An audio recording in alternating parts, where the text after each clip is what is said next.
मेरे प्रिय विद्यार्थियों, आज के ऑनलाइन क्लास में आपका स्वागत है। आज आप पढ़ेंगे क्षितिज भाग 1 का पाठ लहासा की ओर, जो आपके पाठ संख्या 2 है, जिसके लेखक हैं राहुल संकृत्यायन। सबसे पहले जानेंगे राहुल संकृत्यायन कौन है और इस पाठ के लिखने का उद्देश्य क्या है, पाठ के आपके सिलेबस में शामिल करने का उद्देश्य क्या है, ये सब कुछ समझेंगे।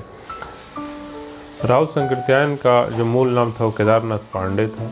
राहुल संकृत्यायन का जन्म 1893 में आजमगढ़ जनपद, जो कि उत्तर प्रदेश में पड़ता है, वहाँ पर हुआ।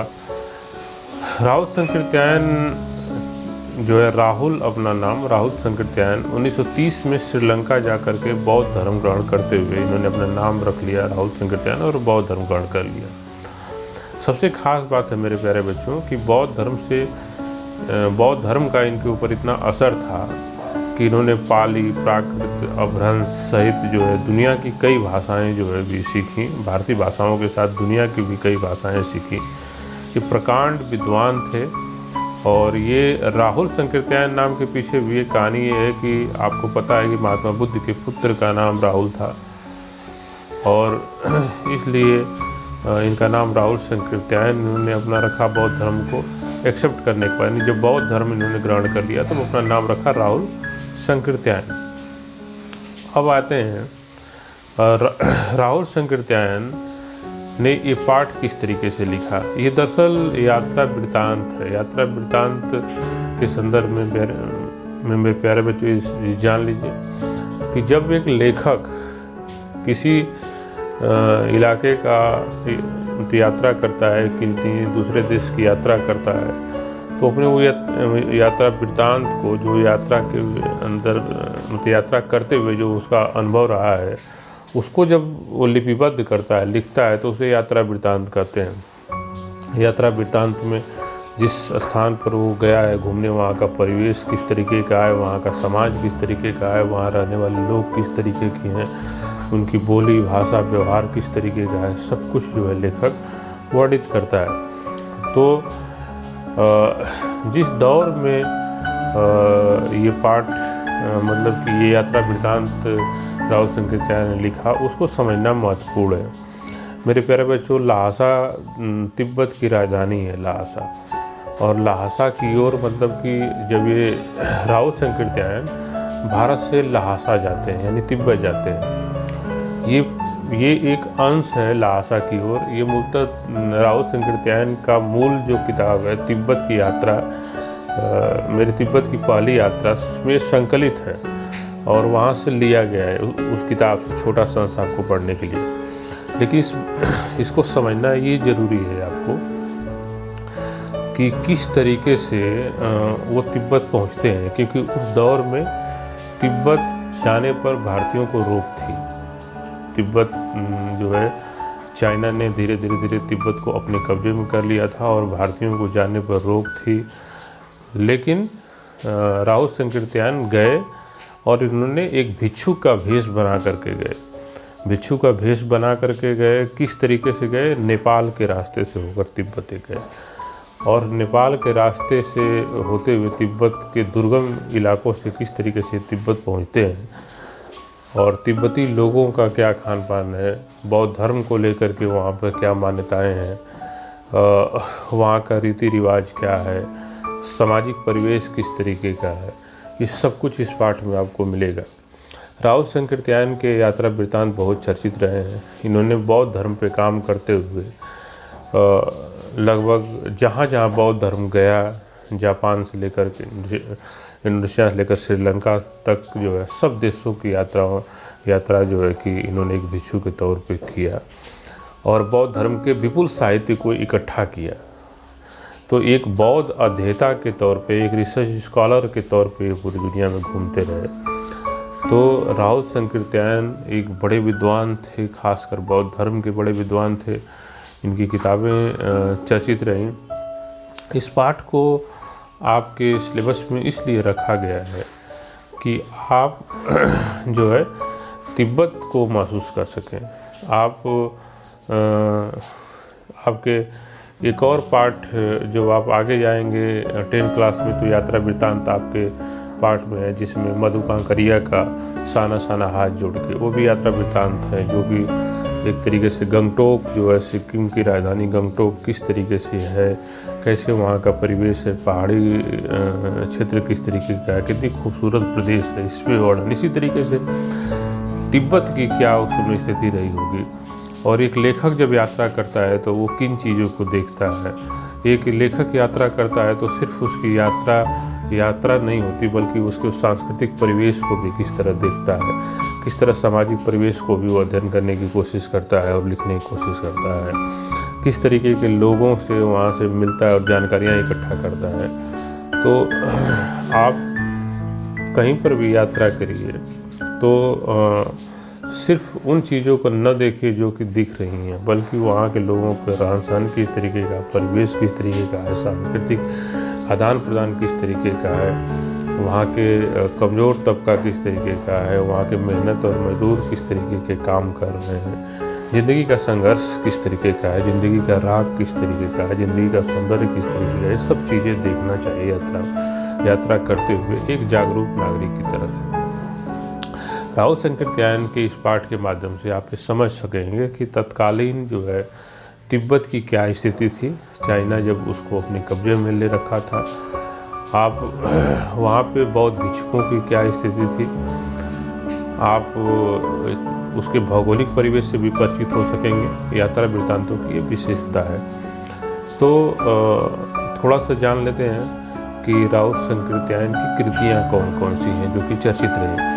राहुल संकीर्त्यायन की कृतियों में जान लीजिए, राहुल संकीर्त्यायन ने उपन्यास, कहानी, आत्मकथा, यात्रा वृत्तांत, जीवनी आलोचना, शोध आदि अनेक विधाओं में साहित्य सृजन किया। इतना ही नहीं, उन्होंने अनेक ग्रंथों का हिंदी अनुवाद भी किया। मेरी जीवन यात्रा 6 भाग में, इसीलिए इन्होंने घुमक्कड़ शास्त्र नाम से अपनी आत्मकथा लिख डाली कि यानी कि ये यात्राओं पे मतलब कि ज्ञान की खोज में यात्रा करते रहे, बौद्ध धर्म के ग्रंथों की खोज में यात्रा करते रहे, और इन्होंने बहुत लंबी यात्राएं की, और इसीलिए इनका यात्रा वृत्तांत जो है मेरी जीवन यात्रा के नाम से 6 भाग में संकलित है। दर्शन दिग्दर्शन, 22वीं सदी, वोल्गा से गंगा, भागो नहीं दुनिया को बदलो, जो बहुत चर्चित किताब है, इसको पढ़ना चाहिए। ज़िंदगी से संघर्ष करना ये किताब सिखाती है, भागो नहीं दुनिया को बदलो। ये बच्चों को, खासकर युवाओं को ये किताब ज़रूर पढ़नी चाहिए। फिर है दिमागी गुलामी भी बहुत ज़रूरी है किताब, और घुमक्कड़ शास्त्र उनकी प्रमुख कृतियाँ हैं। साहित्य के अलावा दर्शन, राजनीति, धर्म, इतिहास, विज्ञान आदि विभिन्न विषयों पर राहुल जी द्वारा चर्चित पुस्तकें लिखी गईं। कुल इनकी पुस्तकों की संख्या लगभग 150 है।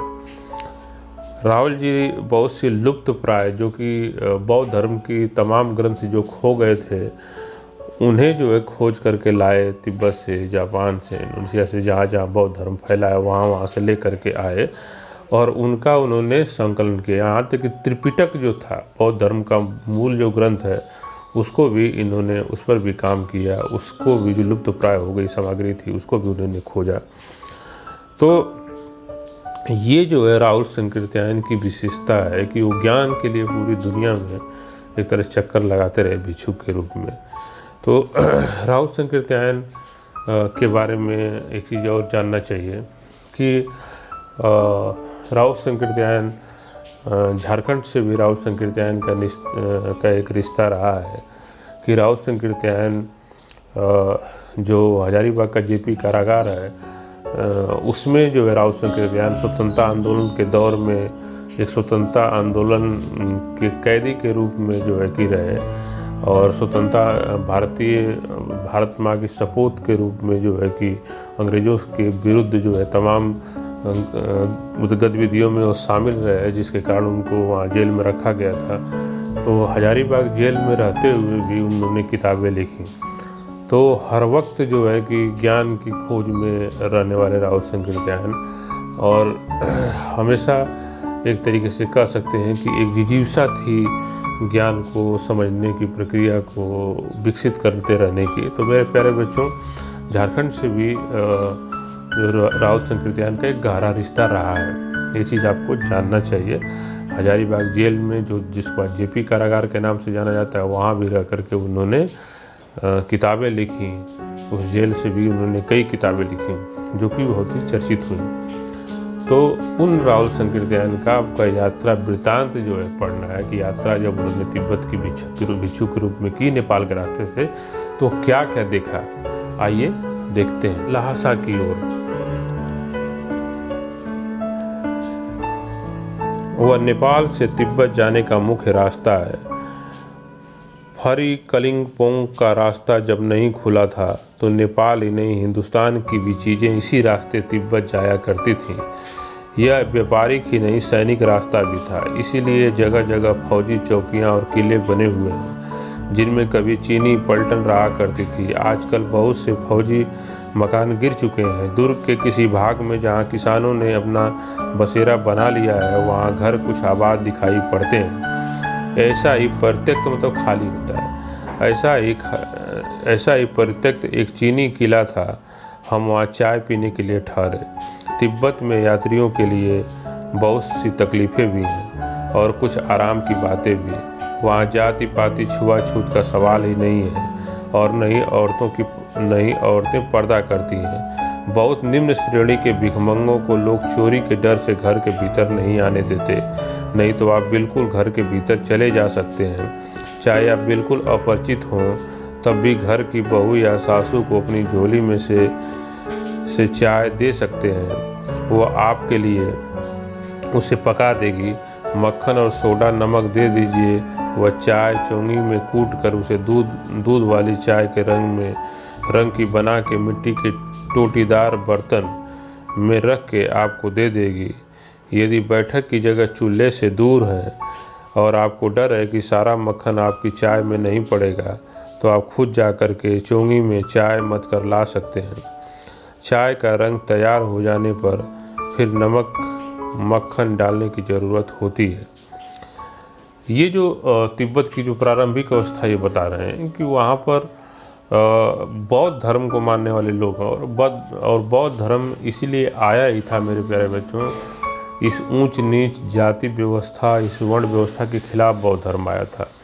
इसीलिए वहाँ पे बौद्ध धर्म को मानने वाले समाजों में खासकर जो है जाति पाति और ऊंच नीच के भेदभाव को नहीं माना जाता। इसलिए तिब्बत में ये ऊंच नीच और जाति पाति का भेदभाव नहीं है।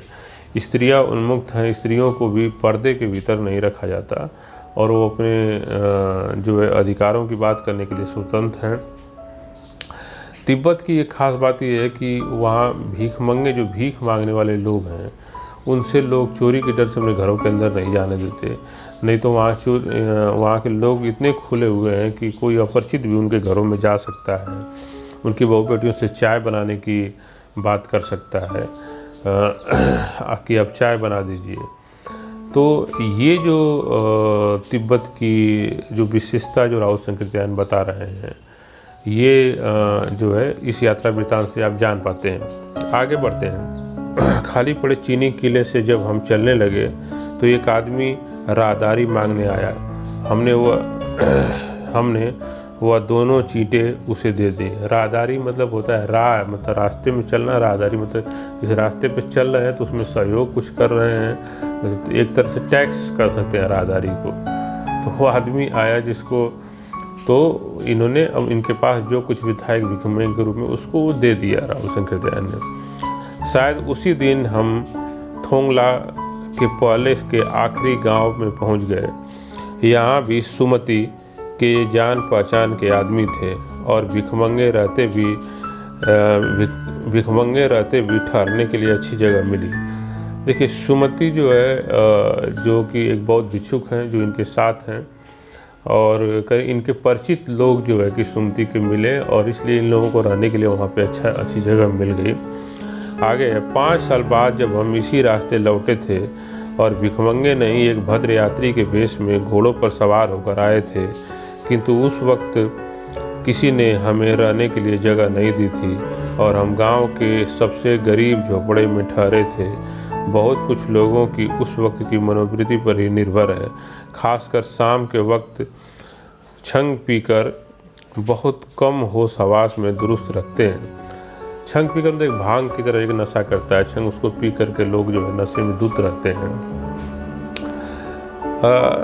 खच्चर से लौटने का मतलब वो कहते हैं कि 5 साल के बाद जब हम लोग खच्चर से लौट कर आए थे तो और कहा जाता है कि उन्हीं खच्चरों पर ये किताबें बौद्ध धर्म की लेकर के आए थे राहुल शंकर त्यान। तो उतना सेवा नहीं हुआ था या उस तरीके के मकान नहीं मिले थे रहने के लिए जिस तरीके से बौद्ध भिक्षुक बन करके जब ये गए थे या भिक्षुक बनकर जब ये गए थे तो उस समय इनको रहने के लिए जो सुविधाएं मिली थी वो मतलब कि साधारण आदमी बन करके आने पर वो सुविधाएं नहीं मिली। अब हमें सबसे विकट डाँड़ा थोंगला पार करना था। डाँड़े तिब्बत में सबसे खतरे की जगह है। 16-17 हज़ार फीट की ऊंचाई होने के कारण उसके दोनों तरफ मीलों तक कोई गांव गिराव नहीं होते। नदियों के मोड़ और पहाड़ों के कोनों के कारण बहुत दूर तक आदमी को देखा नहीं जा सकता। डाकुओं के लिए यही सबसे अच्छी जगह है। तिब्बत में गांव में आकर खून हो जाए तो खून की सज़ा भी मिल सकती है, लेकिन इन निर्जन स्थानों में मरे हुए आदमियों के लिए कोई परवाह नहीं करता। सरकार, खुफिया विभाग और पुलिस पर उतना खर्च नहीं करती। वहाँ गवाह भी तो नहीं मिल सकता। डकैत पहले आदमी को मार डालते हैं, उसके बाद देखते हैं कि कुछ पैसा है कि नहीं है। हथियार का कानून न रहने के कारण यहाँ लाठी की तरह लोग पिस्तौल बंदूक लिए फिरते हैं। डाकू यदि जान से न मारे तो खुद उसे अपने प्राणों का खतरा है। गांव में हमें मालूम हुआ कि पिछले ही साल थोंगला के पास खून हो गया। शायद खून की हम उतनी परवाह नहीं करते क्योंकि हम भिखमंगे थे और जहाँ कहीं वैसी सूरत देखते टोपी उतार जीभ निकाल कुची कुची 1 पैसा कहते भीख मांगने लगते। लेकिन पहाड़ की ऊंची चढ़ाई थी, पीठ पर सामान लाद कर कैसे चलते। और अगला पड़ाव 16-17 मील से कम नहीं था। मैंने सुमित से कहा, यहाँ के लंगकोर तक के लिए 2 घोड़े कर लो, सामान भी रख लेंगे और चढ़ चलेंगे। देखिए, यहाँ पर हथियार का कानून नहीं है, मतलब हथियार को अवैध नहीं माना गया रखना, एक कानून नहीं निर्माण किया, इसलिए हर व्यक्ति जो है कि कोई भी हथियार रख सकता है। तो जब चोर बता रहे हैं कि इससे निर्जन जगहों पर जहाँ पे चोर या डकैत जो है जो यात्रियों को लूट लेते हैं तो कोई गवाह भी नहीं मिलता जो है उनके खिलाफ गवाही करने के लिए, और हर आदमी हथियारों से लैस है। इसलिए जो है कि वो डकैत उसको गोली मार देते हैं, क्योंकि लूटते वक्त उसे डकैतों को गोली मारने की शंका रहती है कि वो व्यक्ति मुझे गोली मार दे, क्योंकि उसके पास भी बंदूक होगी, क्योंकि यहाँ हथियार का कोई कानून नहीं था। तो ये जो तिब्बत के बारे में बताते हैं। दूसरा चीज़ ये है कि हम तो भिक्षुक थे, ये कहते हैं हम तो भिक्षुक थे, हम जैसे ही ऐसे व्यक्ति को देखते थे, इस तरह के लोगों को देखते थे, वैसे ही जो है कि कुची कुची 1 पैसा, कुची कुची 1 पैसा मतलब ये था कि जो टोपी लगा रहे थे इसको उठाकर कहते थे कि कुची 1 पैसा, यानी कि दया कर, कुची मतलब दया करके इसमें कुछ पैसा दे दो। ये जो है कि भीख मांगने की एक स्टाइल थी। और लेकिन कहते थे कि ये जो स्थान, जिस स्थान की विशेषता बता रहे हैं, यहाँ से 16-17 मील अभी हमको जाना था।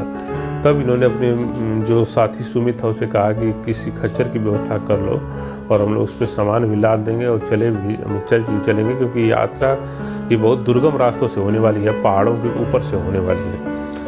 इसके बाद दूसरे दिन हम घोड़ों पर सवार होकर के ऊपर की ओर चले। डाँड़े से पहले एक जगह चाय पी और दोपहर के वक्त डाँड़े के ऊपर जा पहुँचे। हम समुद्र तल से 17-18 हज़ार फीट ऊंचे खड़े थे। हमारी दक्षिण तरफ पूरब से पश्चिम की ओर हिमालय के हजारों श्वेत शिखर चले गए थे।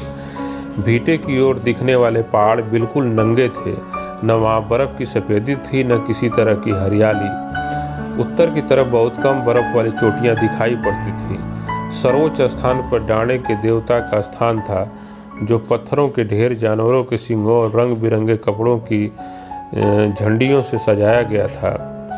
अब हमें बराबर उतराई पर चलना था।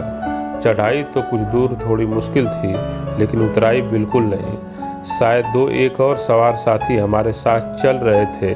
मेरा घोड़ा कुछ धीमे चलने लगा। मैंने समझा कि चढ़ाई की थकावट के कारण ऐसा कर रहा है और मैं मारना नहीं चाहता था। धीरे धीरे वह बहुत पिछड़ गया और मैं दोनकियों की तरह अपने घोड़े पर झूमता हुआ चला जा रहा था। जान नहीं पड़ता था कि घोड़ा आगे जा रहा है या पीछे। जब मैं जोर देने लगता तो वह और सुस्त पड़ जाता। एक जगह 2 रास्ते फूट रहे थे। मैं बाएं रास्ता ले मील 1.5 चला गया। आगे घर में पूछा तो पता चला कि लंकोर का रास्ता दाहिने वाला था। फिर लौटकर उसी को पकड़ा। 4-5 बजे के करीब मैं गांव से मील भर पर था तो सुमिति इंतज़ार करते हुए मिले। मंगोलों का मुंह वैसे ही लाल होता है और अब तो वह पूरे गुस्से में थे। उन्होंने कहा, मैंने 2 टोकरी कड़े फूंक डाले, 3-3 बार चाय गर्म किया। मैंने बहुत नरमी से जवाब दिया, लेकिन मेरा कसूर नहीं है मित्र। देख नहीं रहे हो कैसा घोड़ा मिला है मुझे। मैं तो रात तक पहुंचने की उम्मीद रखता था। खैर, सुमति को जितनी जल्दी गुस्सा आता उतनी ही जल्दी ठंडा हो जाता था। लंकोर में वह एक अच्छी जगह पर ठहरे थे। यहाँ भी उनके अच्छे यजमान थे। पहले चाय सत्तू खाया गया। रात को गर्मा गर्म थुप्पा मिला। अब हम तिंगरी के विशाल मैदान में थे, जो पहाड़ों से घिरा टापू सा मालूम होता था, जिसमें दूर तक छोटी सी पहाड़ी मैदान के भीतर दिखाई पड़ती है। उसी पहाड़ी का नाम है तिंगरी समाधि गिरी। आसपास के गांव में भी सुमति के कितने ही यजमान थे। कपड़े की पतली पतली चीरी बत्तियों के गंडे ख़त्म नहीं हो सकते थे, क्योंकि बोध गया से लाए कपड़े के ख़त्म हो जाने पर किसी कपड़े से बोध गया का गंडा बना लेते थे। वह अपने यजमानों के पास जाना चाहते थे। मैंने सोचा ये तो हफ्ता भर उधर ही लगा देंगे। मैंने उनसे कहा कि जिस गांव में ठहरना हो उसमें भले ही गंडे बांट दो, मगर आसपास के गांव में मत जाओ। इसके लिए मैं तुम्हें लहासा पहुंचकर रुपए दे दूंगा। सुमति ने स्वीकार किया। दूसरे दिन हमने भरिया ढूंढने की कोशिश की, लेकिन कोई न मिला। सवेरे ही चल दिए होते तो अच्छा था, लेकिन अब 10 से 11 बजे की धूप में चलना पड़ रहा था। तिब्बत की धूप भी बहुत ही कड़ी होती थी। यद्यपि थोड़े से भी मोटे कपड़े से सिर को ढांक लें तो गर्मी ख़त्म हो जाती है। आप 2 बजे सूरज की ओर मुँह करके चल रहे हैं। ललाट धूप से जल रहा है और पीछे का कंधा बर्फ़ हो रहा है। फिर हमने पीठ पर अपनी चीज़ें ला दी, डंडा हाथ में लिया और चल पड़े। यद्यपि सुमति के परिचित तिंगरी में भी थे, लेकिन वह एक और यजमान से मिलना चाहते थे। इसलिए आदमी मिलने का बहाना का शेखर बिहार की ओर चलने के लिए कहा। तिब्बत की ज़मीन बहुत अधिक छोटे बड़े जागीरदारों में बंटी है। इन जागीरदारों का बहुत ज़्यादा हिस्सा मठों के हाथ में है। आप इसको थोड़ा सा व्याख्यायित करते फिर से आगे बढ़ते हैं। जो गंडे हैं, खास कर जो कपड़ा जो बोध गया से बौद्ध भिक्षु, बोध गया मतलब कि जहाँ महात्मा बुद्ध को ज्ञान की प्राप्ति हुई, वो बौद्ध धर्म का सबसे पवित्र स्थान है। यहाँ से के जो बौद्ध भिक्षुक होते हैं, अनेक देशों में उनके यजमान हैं। जिस तरह से एक ब्राह्मण होता है, उसके कई गांव में मतलब यजमानी होती है, उसी तरीके से बौद्ध धर्म में भी बोध गया के जो बौद्ध भिक्षुक हैं, इनके अनेक देशों में यजमानी चलती है। तो तिब्बत में भी सुमति के बहुत सारे लोग बहुत सारे क्षेत्रों में बहुत सारे गाँव में यजमान थे, जिनको लेकर के राउत संकीर्तन घूम रहे हैं। तो अपने यजमानों से लगातार मिलते और उनको बोध गया का लाया हुआ कपड़े की जो रुई बना करके दिया करते थे। उन लोगों के दिमाग में ये है कि बोध गया की शुद्ध जो महात्मा बुद्ध के पवित्र स्थान से लाई गई जो है, जैसे दीपक, बौद्ध धर्म में दीपक मतलब होता है कि आत्मदीपक भव। बौद्ध धर्म का भी मुख्य मतलब अपदीपो भव, मुख्य जो है कि अपदीपो, दीपक का बहुत बड़ा स्थान। दीपक मतलब वहाँ ज्ञान का प्रतीक है। दीपक जलाना मतलब ज्ञान अपने भीतर प्रकाशित करना है। इसलिए जो बौद्ध भिक्षुक हैं वो जो है दीपक जलाने के लिए रुइयाँ बांटा करते थे, कपड़े बांटा करते हैं। तो इसी तरह सुमति भी बौद्ध गया का पवित्र जो कपड़ा लेके गए हैं उसको अपने यजमानों में बांट रहे हैं। तो देर हो रही है, फिर भी अनुग्रह करके राहुल शंकराचार्य के साथ वो आगे बढ़ते हैं। फिर जो है बिहारों और मठों, यहाँ जो है कि बहुत सारी ज़मीनें जागीरदारों में बटी हुई हैं और वो जागीरदारों पर मठों का कब्जा है, एक तरह से बिहारों, बहुत बिहार जो है उनका कब्जा है। आगे देखते हैं, हिस्सा बिहारों के हाथ में है। अपनी अपनी जागीर के हर एक जागीरदार कुछ खेती खुद ही जो है कराता है, जिसके लिए मजदूर बेगार में मिल जाते हैं। खेती का इंतजाम देखने के लिए वहाँ कोई भिक्षुक भेजा जाता है, जो जागीर के आदमियों के लिए राजा से कम नहीं होता। शेकर की खेती के मुखिया भिक्षु नमसे बड़े भद्र पुरुष थे। वो बहुत प्रेम से मिले, हालांकि उस वक्त मेरा भेष ऐसा नहीं था कि उन्हें कुछ भी ख्याल करना चाहिए था। यहाँ एक अच्छा मंदिर था जिसमें कंजूर बुद्ध वचन अनुवाद की हस्तलिखित 103 पोथियाँ रखी थीं।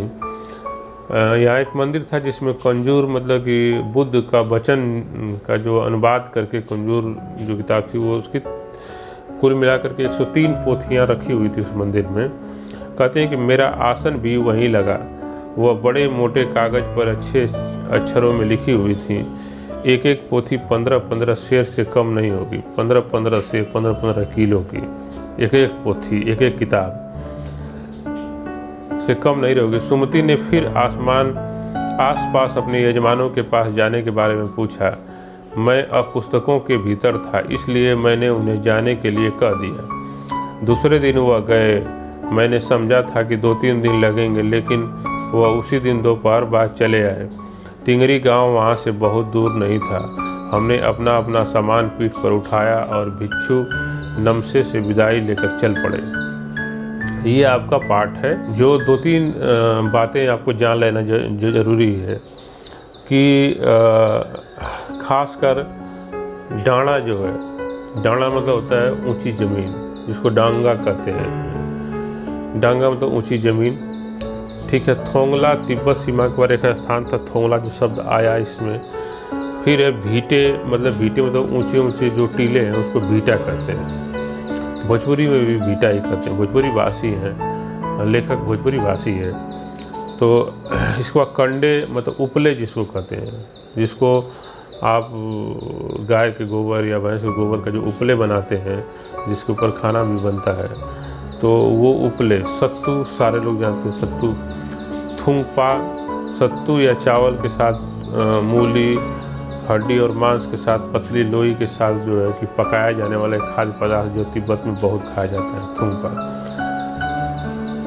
गंडा मतलब बताए कि धागा का जो या कपड़े का बनाया हुआ जो रुई का जो गंडा होता है, जिसको दीपक जलाने के लिए जो है कि देता है बौद्ध भिक्षु। इसके बाद जो है आप देखेंगे कि ये कुछ ऐसे शब्द जो इसमें जो है आया है। ख़ास बात जो है कि जानने की इसमें एक और है कि ये पूरा यात्रा वृत्तांत जो है तिब्बत के सांस्कृतिक परिवेश को भी व्यक्त करता है कि तिब्बत में गरीबी है। तिब्बत में ज़मीनें जो है कमज़ोर वर्गों के पास नहीं है। तिब्बत में जागीरदार वर्गों के पास ज़मीनें हैं, लेकिन उस पर भी मठों का कब्जा है। जो बौद्ध मठ हैं उनका कब्जा है, और वो बौद्ध भिक्षुकों को भेज कर वहाँ नियुक्त करके उस पर खेती करवाते हैं। और वो जो निचला तबका है उससे मजदूर बहुत ही सुलभ मात्रा में मुहैया करा लेता है मठ, और उनसे वहाँ पे खेती करवाता है। तो स्थितियाँ तिब्बत की भी कोई खास ठीक नहीं है। बुद्धिस्ट देश होने के बावजूद भी, चाइना के कब्जे में आने के बावजूद भी, तिब्बत में खासकर जब चाइना के कब्जे में आया तो आप देखते हैं कि तमाम बौद्ध भिक्षुक जो है तिब्बत छोड़ करके भागे, और वो भाग कर विभिन्न जो है देशों में शरण लिए। भारत में भी तिब्बत के बहुत सारे बौद्ध भिक्षुक आकर के शरण लिए। इस तरह से हम देखते हैं कि महात्मा बुद्ध का ये जो है महात्मा बुद्ध का बौद्ध धर्म भारत में उदय हुआ और दुनिया के कई देशों में फैला, और वहाँ के परिवेश को कितना प्रभावित किया जो बौद्ध धर्म जो है, वही इस यात्रा वृत्तांत में भी दिखता है। तो मेरे प्यारे बच्चों, आप तिब्बत के बारे में इस जो है क्लास से जान पाए होंगे, राउत संकृत्यायन के बारे में जान पाए होंगे और उनके यात्रा वृत्तांत के बारे में जान पाए होंगे। वो ज्ञान की परंपरा में चले थे, ये बात आपको खास तौर पर जानना चाहिए। आज की क्लास में इतना ही। आप अभ्यास प्रश्न करिए।